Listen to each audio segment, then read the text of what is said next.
Rajasthan mission 2030। दोस्तों, Rajasthan mission 2030 Rajasthan सरकार द्वारा वर्ष 2030 में राजस्थान का नक्शा क्या होगा, इसको लेकर के एक 22 अगस्त 1923 को मुख्यमंत्री अशोक गहलोत ने एक महत्वाकांक्षी योजना लॉन्च की है, जिसके तहत 1 लाख लोगों या 1 करोड़ लोगों के द्वारा राजस्थान का सर्वे करवाया जाएगा और सर्वे करवा करके राजस्थान की स्थिति को आंका जाएगा और उसके बाद 1 करोड़ लोगों के सुझाव प्राप्त करके 30 सितंबर 2020 को एक विकसित राजस्थान 2030 का प्लान लॉन्च किया जाएगा, जिसमें राजस्थान की आर्थिक, सामाजिक, राजनीतिक और सांस्कृतिक विकास को प्रेरित करने के सुझाव मांगे जा रहे हैं। इस प्रकार से दोस्तों, राजस्थान मिशन 2030 पर विभिन्न विद्यालयों, महाविद्यालयों में निबंध प्रतियोगिता का आयोजन किया जा रहा है। बच्चों के द्वारा ये पूछा जाता है कि सर इसमें क्या लिखे, तो उसके लिए मैं आपको एक निबंध का खाका प्रस्तुत करने जा रहा हूँ। सबसे पहले निबंध की प्रस्तावना या भूमिका के अंदर ये क्या है, इस चीज़ को सुझाना है।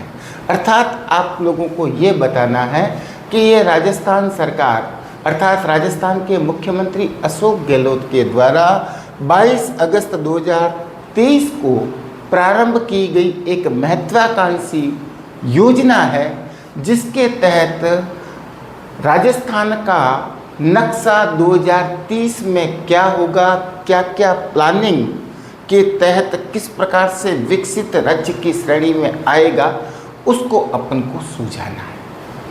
इस प्रस्तावना के माध्यम से ये भी लिखना है आप लोगों को कि हम जानते हैं कि राजस्थान क्षेत्रफल की दृष्टि से भारत का पहला राज्य है, जहाँ पर त्याग, समर्पण की इस भूभूमि पर कई वीर और योद्धाओं ने अपना इस मातृभूमि के लिए बलिदान दिया है। राजस्थान का कण कण इस बात का साक्षी है। राजस्थान के कण कण के जो यहाँ के योद्धा है, ये इस बात के साक्षी है कि राजस्थान किस प्रकार से विकसित होगा। उस विकसित होने के लिए यहाँ के वीरांगनाओं की भूमिका को भी प्रस्तुत करना है आपको। उसी के साथ उसके बाद में विकास में क्या क्या चरण होने चाहिए, 2030 का मॉडल का राजस्थान क्या होगा, उसके लिए अपन सबसे पहले इसका लोगो है एक नई सोच और एक नई सुबह। एक नई सोच और एक नई सुबह इस मिशन का लोगो रखा गया है, जिस मिशन के तहत राजस्थान में किस प्रकार से 2030 तक पहुँचते पहुँचते हम विकसित श्रेणी में पहुँच जाएंगे। तो कैसे पहुँचेंगे, क्या सुझाव होंगे, उसके लिए इस निबंध में आकलन करना है। प्रस्तावना के बाद में अपन को ये लिखना है, कोई भी एक लोगो लेना है कि राजस्थान, हम जानते हैं कि हमारी मातृभूमि राजस्थान है। जननी जन्मभूमिश्च स्वर्गादपि गरीयसी, अर्थात जननी और जन्मभूमि स्वर्ग से भी बढ़कर है और हमें इतनी मातृभूमि पर प्यार है। राजस्थान की इस वीर भूमि पर कई वीरांगनाओं ने, कई योद्धाओं ने त्याग और बलिदान के द्वारा अपना समर्पण दिया है। इसी भूमि को हम 2030 में क्या देखना चाहते हैं, उसके लिए राजस्थान के अंदर वर्तमान की स्थिति में इतना विकसित नहीं है। हालांकि विकासशील जरूर है, लेकिन विकसित नहीं है।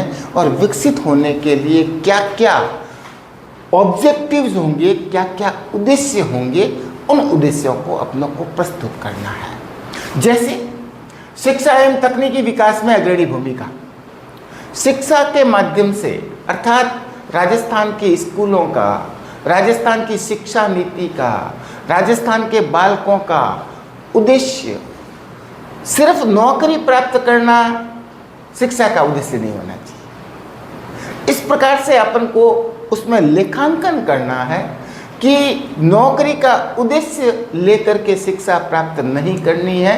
शिक्षा प्राप्ति का उद्देश्य व्यक्तित्व का विकास होना चाहिए, और ये व्यक्तित्व का विकास ये भी शिक्षा का उद्देश्य हो गया तो राजस्थान का विकास हो जाएगा। इसी प्रकार से स्वास्थ्य के क्षेत्र में आज अपने स्वास्थ्य के क्षेत्र में हालांकि प्रगति है, लेकिन फिर भी जो मृत्यु अनुपात है, लिंगानुपात है, उस क्षेत्र में इतना विकास नहीं हुआ है। राजस्थान का लिंगानुपात देखा जाए तो इतना सुदृढ़ नहीं है। इसलिए सबसे पहली बात लिंगानुपात को सही करना।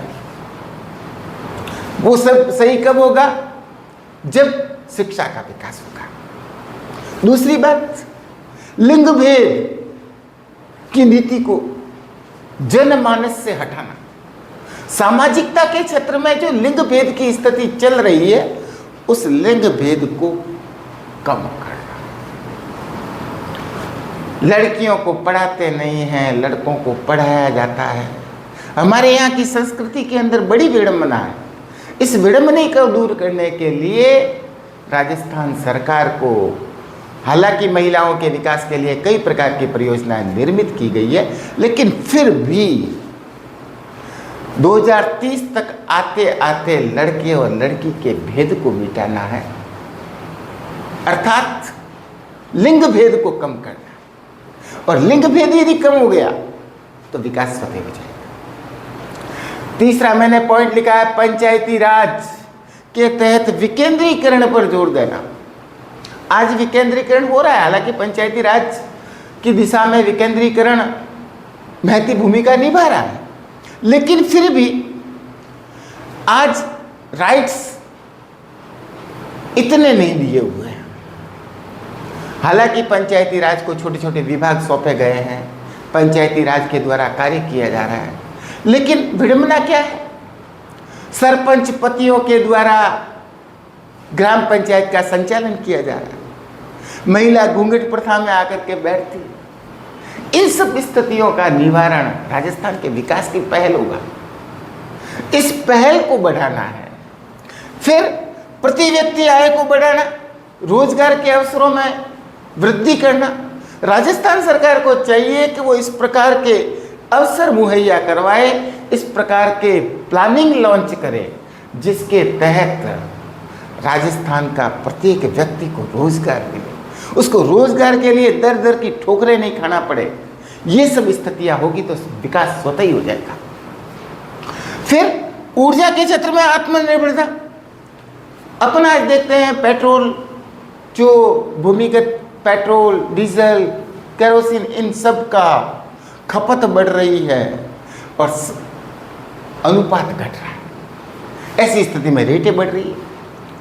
तो नवीकरणीय ऊर्जा के स्रोतों का विकास करना, वैज्ञानिकता का विकास करना। इसरो ने, हालांकि अपन जानते हैं, चंद्र मिशन के माध्यम से बहुत ही जबरदस्त पहल की है। इसी प्रकार की पहल को महत्व देना ताकि वैज्ञानिक दृष्टिकोण का विकास हो, और वैज्ञानिक दृष्टिकोण का विकास होगा तो राजस्थान स्वतः प्रगति पर पहुंच जाएगा। तीसरी बात, सबसे महती और अहम भूमिका पर्यावरण की। आज वैश्वीकरण, भूमंडलीकरण, ग्लोबलाइजेशन, जिसके तहत आम व्यक्ति बीमार हो रहा है, ऑक्सीजन उपलब्ध नहीं हो रही। आपको पता है कुछ समय पहले लॉकडाउन लगा था और कोरोना की वजह से लाखों लोगों को मौत के घाट उतार दिया गया। ये स्थितियां क्यों आई? वायुमंडल में ऑक्सीजन की कमी। हालांकि फेफड़े खराब हो गए, ठीक है, लेकिन यदि वायुमंडल में ऑक्सीजन की अधिकता होती तो ये स्थितियां नहीं होती। इसलिए आम व्यक्ति का उद्देश्य पर्यावरण के प्रति सजग और सभी में प्रेम, दया और करुणा की भावना प्राणी मात्र के प्रति इस भावना का यदि विकास हो गया, अपने संविधान के उद्देश्य को प्राप्त कर लिया, तो राजस्थान का विकास स्वतः ही हो जाएगा। इस प्रकार से करके निष्कर्ष में अपन ये लिखेंगे कि राजस्थान का विकास तब संभव है जब जन सहभागिता, प्रत्येक व्यक्ति उसके विकास में योगदान दे। सिर्फ सरकार के योगदान से कुछ नहीं होगा। माननीय मुख्यमंत्री महोदय ने स्वास्थ्य के क्षेत्र में आम व्यक्ति को स्वास्थ्य लाभ उपलब्ध करवाने के लिए जिस प्रकार से शिक्षा का अधिकार दिया था, इसी प्रकार से चिकित्सा के अधिकार को लाया गया था, लेकिन लोगों ने कोऑपरेशन नहीं दिया। तो मैं ये चाहूँगा कि आम व्यक्ति, आज की युवा पीढ़ी का ये मोटो हो कि राजस्थान हमारा 2030 में भारत के अग्रणी राज्यों की श्रेणी में और विकासशील नहीं, विकसित श्रेणी में आकर के प्रत्येक व्यक्ति की आय, व्यक्ति की सोच, व्यक्ति की सोचने का तरीका सारा का सारा बदल जाए। और वो बदलेगा तब जब कोऑपरेशन की भावना का। संगठन ही शक्ति है। आपको पता है, अपनी उक्ति है, संगठन शक्ति कलयुगे, अर्थात कलयुग के अंदर संगठन में शक्ति है। तो आम व्यक्ति, न केवल सरकार के साथ साथ आम व्यक्ति, आम जन की पहल होगी, वो स्वयं का विकास करेगा, तभी राजस्थान 2030 में एक विकसित राज्य की श्रेणी में आ जाएगा। इसी के साथ मैं अपने शब्दों को विराम देता हूँ। राजस्थान मिशन 2030 पर आप निबंध लिखिएगा और विभिन्न आयामों को छूते हुए इस निबंध को लिखना है, और साथ साथ राजस्थान के संदर्भ में कि राजस्थान का कण कण बलिदान और त्याग की वीरांगनाओं की भूमि पर समर्पण का भाव जब अंकित होगा तो राजस्थान का विकास जरूर होगा। इसी के साथ मैं अपने शब्दों को विराम देता हूँ। धन्यवाद। जय हिंद, जय भारत।